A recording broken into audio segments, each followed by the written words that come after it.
Même le petit déjeuner. Il y a eu une époque dans l'histoire où chaque jour que l'on passait en vie était véritablement un miracle. Et, chose surprenante, ce n'est même pas le pire élément de cette liste. Ce n'est en réalité que le tout début, l'âge de glace. Il y a environ 20 000 ans, lors du dernier maximum glaciaire, la Terre n'était pas vraiment un endroit accueillant. D'immenses calottes de glace, atteignant jusqu'à 3 km d'épaisseur, recouvraient de vastes régions d'Amérique du Nord, d'Europe et d'Asie. Les glaciers étaient tellement massifs qu'ils déformaient la croûte terrestre sous leur poids. La température globale avait baissé d'environ 6 degrés Celsius. Cela semble peu, mais ce fut suffisant pour transformer la planète en un enfer gelé. Les océans se sont figés sur les rives et les forêts tropicales se sont desséchées, devenant des savanes arides.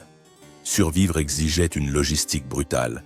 Ta journée commençait par tenter de ne pas mourir de froid et ton petit déjeuner dépendait d'une chasse suicidaire. Le simple fait de chasser impliquait de marcher pendant des jours entiers à travers des champs enneigés, uniquement pour suivre la trace d'un animal. L'énergie investie pour trouver de la nourriture dépassait de loin les calories qu'elle pouvait apporter. Tu étais armé de lances de pierre et d'une coordination de groupe. C'était une opération de vie ou de mort où la moindre erreur pouvait coûter du sang. Tes concurrents dans la chaîne alimentaire ne rendaient pas les choses plus faciles non plus. Le lion des cavernes, connu sous le nom scientifique de Panthera spelaea, qui fut l'un des plus grands félins ayant jamais existé, parcourait les mêmes territoires que les êtres humains. Tu partageais le territoire avec des ours des cavernes, des loups géants et des rhinocéros laineux, tous aussi affamés. Mais les animaux n'étaient pas la seule menace. L'environnement te tuait aussi lentement. Un changement brusque de température, une tempête soudaine ou une chute dans des eaux glacées pouvait signifier une mort certaine en quelques minutes par hypothermie. À cette époque, l'Homo sapiens marchait déjà sur la Terre. Nous avions développé des outils, le feu, des formes rudimentaires de communication et même la capacité de nous organiser en groupe. Mais rien de tout cela ne nous garantissait la survie. Chaque journée représentait un véritable défi. Il nous fallait nous déplacer constamment afin de trouver des aliments, de l'eau non contaminée, un abri contre le vent et par-dessus tout assurer notre sécurité face aux bêtes qui régnaient sur la région. L'habitation était une hutte d'os, de mammouth et de peau durcie. En Ukraine, des archéologues ont découvert des structures humaines composées exclusivement de plus de 150 os de mammouth. Ce n'était pas de simples abris, mais la preuve d'une ingénierie adaptative dans des conditions extrêmes. Les températures nocturnes étaient aussi extrêmes que toute exposition prolongée entraînait des amputations, des infections ou la mort par hypothermie en l'espace de quelques heures. Et si l'on ne mourait pas de faim, il suffisait qu'une blessure s'infecte pour que l'on y succombe. Il n'y avait pas d'antibiotiques, ni de vaccins, ni de salles d'urgence, seulement des plantes mâchées et une lueur d'espoir. Et pourtant, même au milieu de cette brutalité, les Homo sapiens prospérèrent. Ils inventèrent des outils plus sophistiqués, maîtrisèrent le feu de manière systématique et produisirent de même de l'art. Les peintures rupestres de Lascaux et Chauvet en France reflètent une pensée symbolique, rituelle et probablement des croyances spirituelles. Ils ont aussi créé des aiguilles en os pour coudre des vêtements, signe d'une culture qui s'affinait, même quand la planète entière semblait vouloir l'éteindre. À cette époque, nous devons le premier grand bond de l'humanité. Ce fut l'entraînement définitif à l'adaptation extrême. Et si vos ancêtres n'avaient pas surmonté cette épreuve, ni vous ni moi ne serions là aujourd'hui. L'aube de l'agriculture. Il y a environ 10 000 ans, quelque part dans le croissant fertile, un groupe d'humains a pris une décision qui allait tout changer. Cesser de suivre la nourriture et faire en sorte qu'elle vienne à eux. Si tu étais venu au monde à cette époque, ta vie n'aurait pas été plus aisée que celle d'un chasseur du Paléolithique, seulement différente, plus confinée et plus fragile, et bien plus soumise aux caprices de la roulette du hasard. C'est ainsi que l'agriculture a vu le jour. Ils ont alors délaissé leur existence nomade de chasseurs-cueilleurs et ont commencé à s'établir de manière permanente près de fleuves tels que le Tigre et l'Euphrate, cultivant et domestiquant le blé, l'orge et diverses légumineuses. À première vue, cela semblait être un progrès monumental, apportant stabilité, prévisibilité et la possibilité de nourrir plus de bouches avec moins de risques. Cependant, cette solution qui paraissait si prometteuse a engendré une toute nouvelle série de problèmes. Lorsque de grandes quantités de personnes se sont concentrées en un seul et même lieu, les maladies ont alors commencé à se propager avec une rapidité jamais observée auparavant. Les premiers établissements humains constituaient des foyers d'infection. Sans égouts, sans gestion des déchets et avec de l'eau contaminée, la mortalité infantile a explosé et les épidémies sont devenues partie intégrante du cycle de vie. L'alimentation est aussi devenue plus pauvre. Alors qu'auparavant, la nourriture était très variée. Poissons, fruits, insectes, de la viande maigre et des racines, elle s'est mise à tourner autour de quelques cultures riches en glucides, mais malheureusement pauvres en micronutriments. Des études de restes osseux montrent que les premiers agriculteurs présentaient des taux plus élevés de malnutrition, d'anémie, de rachitisme et de carie par rapport à leurs ancêtres chasseurs. De plus, l'agriculture a introduit une nouvelle menace, la dépendance aux récoltes. Une seule sécheresse pouvait détruire des mois de travail et provoquer des famines massives. Les épidémies étaient également mortelles. Dans des endroits comme Çatalhöyük, l'un des premiers établissements urbains connus, des preuves archéologiques de crises alimentaires sévères et répétées ont été trouvées. Et le plus ironique, c'est qu'en s'installant, les humains sont devenus plus vulnérables aux conflits. Les terres cultivables sont devenues des ressources stratégiques. À partir de là, la guerre en tant que pratique systématique commença à s'intensifier. Les premiers murs défensifs apparurent et avec eux la violence organisée. Il ne s'agissait plus de se défendre des prédateurs. Maintenant, il fallait protéger le blé. La propriété privée telle que nous la connaissons aujourd'hui n'existait pas non plus. Mais avec le sédentarisme émergea le concept de « ceci est à moi ». Les hiérarchies sociales sont apparues, l'accumulation des excédents et, avec elles, les premières aides aux formes d'inégalité économique. Curieusement, c'est aussi durant cette période que les êtres humains ont commencé à enterrer leurs morts à l'intérieur ou à proximité de leurs habitations, ce qui suggère un profond changement psychologique. Le lieu n'était plus seulement un refuge mais une partie de l'identité.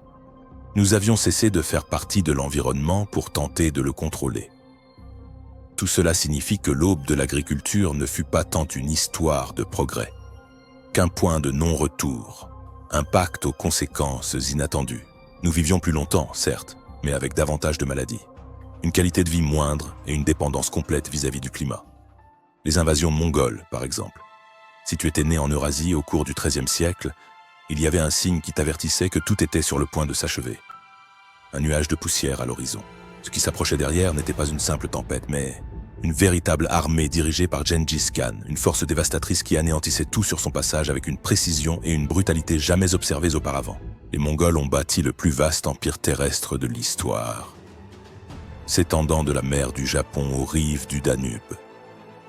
Leur stratégie combinait vitesse, discipline et usage méthodique de la terreur comme arme psychologique. Non seulement ils détruisaient des villes, ils les transformaient en avertissements vivants. À Nishapur, par exemple, après une révolte, les Mongols massacrèrent plus de 100 000 personnes en représailles. L'armée mongole était une machine parfaitement calibrée. Leurs soldats étaient entraînés dès l'enfance au tir à l'arc et à l'équitation. Chaque cavalier pouvait emmener jusqu'à 5 chevaux, changeant de monture au combat pour ne pas les fatiguer. Cela leur permettait de parcourir jusqu'à 150 km par jour, surpassant de loin la mobilité de toute armée contemporaine. Leurs archers étaient mortels. Ils utilisaient des arcs composites, fabriqués à partir de cornes, de tendons et de bois, qui étaient armes capables de tirer avec une grande précision sur des distances de plus de 270 mètres. Mais leur véritable puissance, leur atout majeur, résidait avant tout dans leur organisation.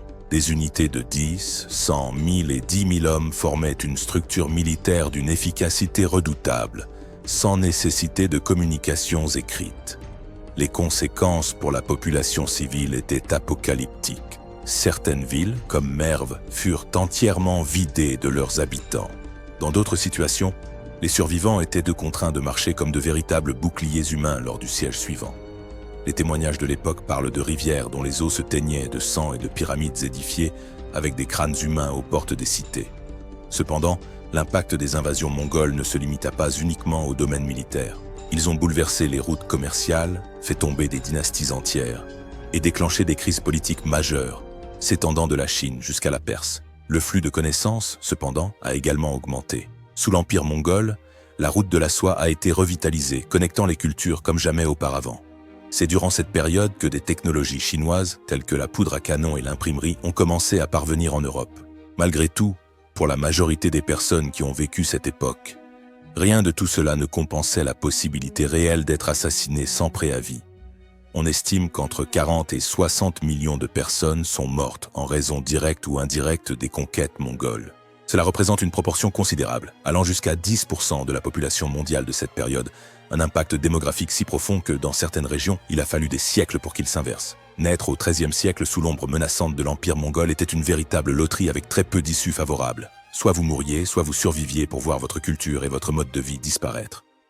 La peste noire. En l'année 1347, l'Europe reçut un visiteur inattendu venu des lointaines contrées d'Asie centrale. Dissimulé parmi les puces, les râses et les précieuses cargaisons de soie, voyageait un assassin microscopique qui, en moins d'une décennie, allait provoquer la plus grande et la plus dévastatrice crise démographique de tout le Moyen-Âge. Il s'agissait de la terrible peste noire, causée par la bactérie Yersinia pestis. Cette maladie s'est propagée avec une rapidité incontrôlable, grâce au commerce international, au manque d'hygiène et à l'absence totale de connaissances médicales efficaces. Les premières de victimes sont apparues sur les côtes de la mer Noire, mais en quelques mois, l'infection s'étendait déjà aux ports italiens, aux villes françaises et aux villages allemands. La vitesse était terrifiante. À Marseille, plus de 15 000 morts ont été signalés en un seul mois. À Florence, entre 50 000 et 60 000 personnes sont mortes. Certaines villes ont perdu plus de 70% de leur population en quelques semaines.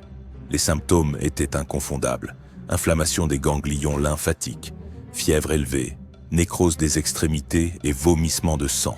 Sous sa forme pulmonaire, il suffisait de respirer le même air qu'une personne infectée pour se retrouver condamnée à mort.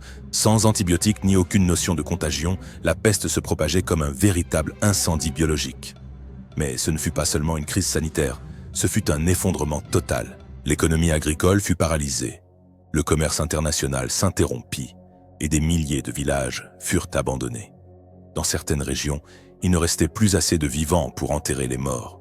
Des fosses communes furent creusées, où les corps étaient jetés en masse. L'impact psychologique sur la population fut absolument dévastateur. Les théories conspirationnistes, les rumeurs et les superstitions se sont rapidement multipliées. Certains ont accusé les Juifs, d'autres y ont vu des châtiments divins. Cette situation a mené à de violents pogroms et des massacres sanglants dans des villes telles que Strasbourg. La peur a déclenché des hystéries collectives et des groupes comme les flagellants parcouraient l'Europe, se flagellant en public, espérant que la douleur physique les libérerait de la mort. Même la médecine médiévale, déjà précaire, fut complètement dépassée. Les médecins portèrent des masques en forme de bec d'oiseau, remplis de fleurs et de vinaigre, croyant que l'odeur les protégerait de l'air corrompu. Beaucoup d'entre eux moururent avec leurs patients, sans jamais avoir compris ce qui les avait tués. À long terme, la peste noire transforma profondément l'Europe. La réduction drastique de la population a provoqué une grave pénurie de main-d'œuvre, ce qui a profondément reconfiguré le système féodal.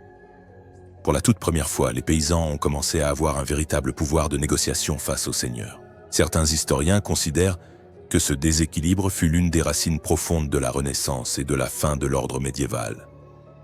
Mais à l'époque, tout ce que l'on savait, c'est qu'on pouvait s'endormir avec la fièvre et ne jamais se réveiller. Entre 30% et 60% de la population européenne disparut en à peine 5 ans. En chiffres absolus, on estime qu'entre 75 et 200 millions de personnes sont décédées à l'échelle mondiale. Naître durant la peste noire, c'était comme jouer à la roulette russe avec 5 balles dans le barillet. L'éruption dévastatrice du supervolcan Toba. Il y a de cela environ 74 000 ans, sur l'île indonésienne de Sumatra, notre planète fut le théâtre de l'une des plus grandes catastrophes naturelles jamais enregistrées dans toute son histoire. L'éruption du supervolcan Toba fut un événement d'une telle ampleur qu'elle altéra profondément l'atmosphère globale, dévasta des écosystèmes entiers et mena l'espèce humaine au bord de l'extinction.